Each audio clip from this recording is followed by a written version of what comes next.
ہے کہ جب حضور مسجد نبوی سے باہر نکلتے ہیں تو آگے حضرت عمر و ابو بکر رضی اللہ تعالی عنہما کھڑے ہیں، چہرے کے اوپر عجیب اداسی ہے۔ کہا عمر، ابو بکر اس وقت کیوں کھڑے ہو؟ عرض کی حضور بھوک نے گھر میں ٹکنے نہیں دیا، ہم نے چاہا حضور کا چہرہ دیکھ لیں تو کچھ پیاس بجھ جائے، کچھ بھوک مٹ جائے۔ حضور نے فرمایا میرا حال بھی یہی ہے، جس چیز نے تجھے گھروں سے نکالا ہے وہی چیز مجھے گھر سے نکال لائی ہے۔ چلتے ہوئے حضرت ابو ایوب انصاری کے گھر کے قریب سے گزرے،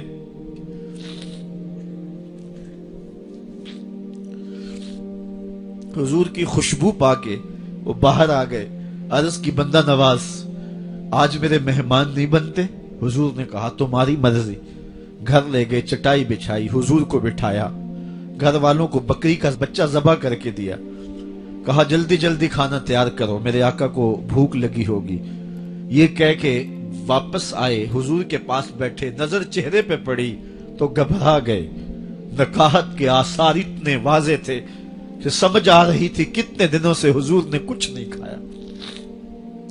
اٹھ کے باغ میں چلے گئے، کھجوروں کا خوشہ توڑا، حضور کے سامنے رکھا، کہا بندہ نواز جب تک کھانا تیار نہیں ہوتا یہ کھجوریں تناول فرمائیں۔ تھوڑی دیر کے بعد کھانا دسترخوان پہ لگ گیا، حضور سے عرض کی گئی حضور آئیں کھانا تناول کر لیں۔ حضور نے دسترخوان پر تشریف فرما ہو کر کے حضور نے کپڑا اٹھایا تو حضور نے جب دیکھا کہ کھانا ہے تو حضور نے ایک روٹی لی اور چند بوٹیاں اٹھائیں اور ایک خادم کو بلا کر کے کہا جاؤ ہمارے گھر دے آؤ، میری بیٹی فاطمہ کتنے دنوں سے بھوکی۔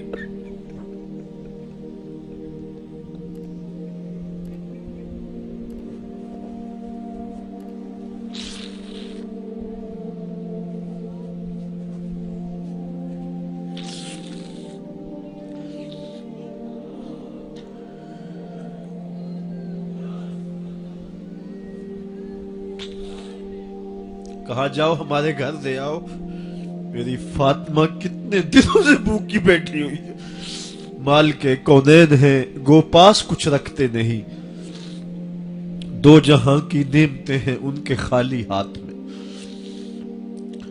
آپ کو پتا ہوگا کہ جب میرے رسول کا انتقال ہوا ہے، حضور کا وصال ہوا ہے، تو حضور کی ایک زرہ ایک یہودی کے گھر میں گروی رکھی ہوئی تھی، حضور نے زرہ رکھ کر کے اس سے قرض لیا ہوا تھا۔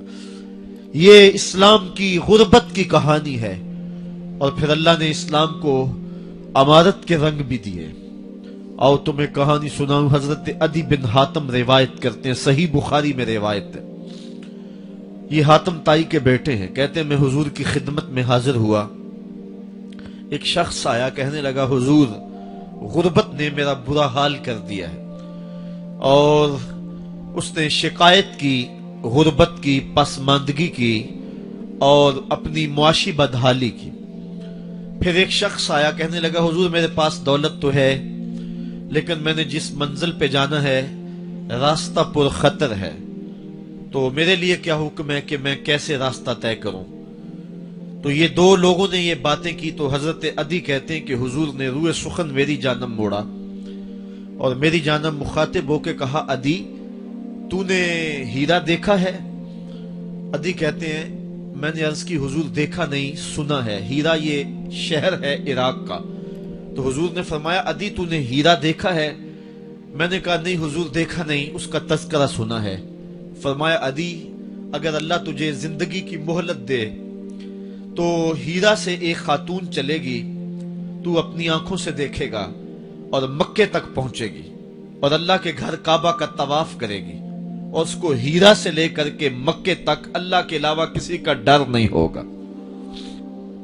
کہتے ہیں کہ میں نے دل میں کہا کہ پھر بنو طے کے ڈاکو مر گئے ہوں گے جنہوں نے عرب کے اوپر روب ڈال رکھا ہے، تو وہ تو پھر ختم ہو گئے ہوں گے۔ کہتے ہیں میں ابھی سوچ ہی رہا تھا کہ حضور نے مزید میری حیرت میں اضافہ کرتے ہوئے کہا عدی اگر تجھے اللہ نے زندگی کی مہلت دی تو دیکھے گا کہ کسرا کے خزانے تیری جھولی میں ہوں گے۔ تو اس دور کی سپر طاقت تھی۔ میں نے کہا حضور کسرا بن ہرمز हुजूर ने फरमाया हाँ किसरा बिन हुरमज। कहते हैं कि हुजूर ने फिर फरमाया दी अगर तू जिंदगी पाई तो तू वो दिन भी देखेगा कि एक शख्स ज़कात की रकम लेकर के, ज़कात की चांदी लेकर के, ज़कात का सोना लेकर के निकलेगा और उसको कोई ज़कात का मुस्तहिक ही नहीं मिलेगा।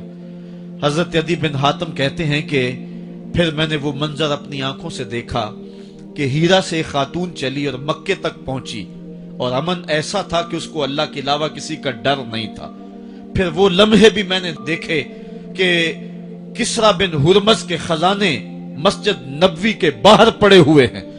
तो कहते हैं तीसरी चीज मैं देख ना सका और मैंने लोगों को कहा कि ये मैं तो नहीं देख सका, मेरी शायद जिंदगी वफा न करे, और अगर तुम्हारी जिंदगी वफा करे तो तुम देखना मेरे आका ने जो फरमाया था, दो बातें तो पूरी हो गई हैं और तीसरी बात तुम देख लोगे।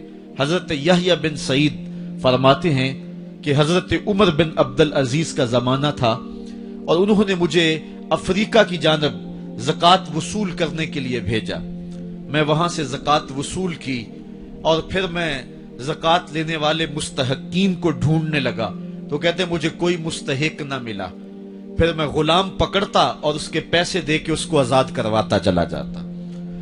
हजरत उमर बिन अब्दुल अजीज का जमाना है कि गवर्नर है इराक का।